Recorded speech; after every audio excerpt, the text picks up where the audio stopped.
పితా, పుత్ర, పవిత్రాత్మ నామమున ఆమేన్. ఈరోజు దేవుని వాగ్దానం. ప్రజలు అనేకులు అచట చేరగా యేసు ఇట్లు చెప్పనారంభించెను. ఈ తరము దుష్టమైనది, ఇది ఒక గుర్తును కోరుచున్నది. కానీ యోనా సూచన కంటే వేరొకటి అనుగ్రహింపబడదు.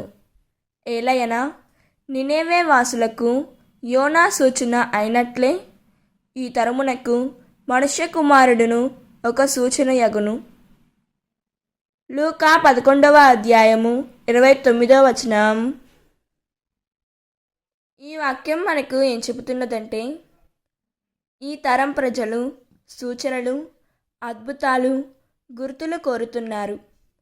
దేవుడు చేసిన ఎన్నో కార్యాలు కనిపించినా ఇంకా మరో గుర్తు కావాలనడం విశ్వాసలోపం. యోనా ఒక సూచనగా నిలిచాడు. అతని బోధతో నినేవే ప్రజలు మారిపోయారు.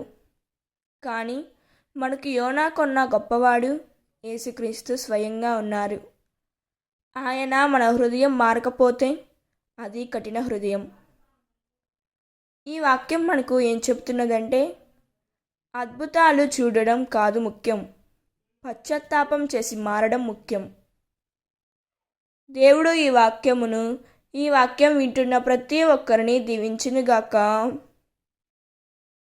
ప్రార్థన.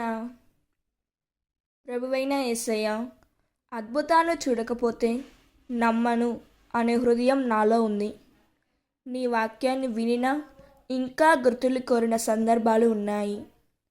నినేవే ప్రజలు ఒక సూచనతోనే మారిపోయారు. కానీ నేను ఎన్నో అవకాశాలు పొందిన మార్పు ఆలస్యం చేస్తున్నాను.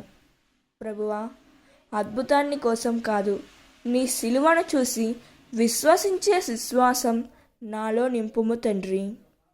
గుర్తులు కోరే హృదయం తొలగించుము యేసయ్య. పశ్చాత్తాపం చేసే వినయాన్ని ప్రసాదించుము తండ్రి.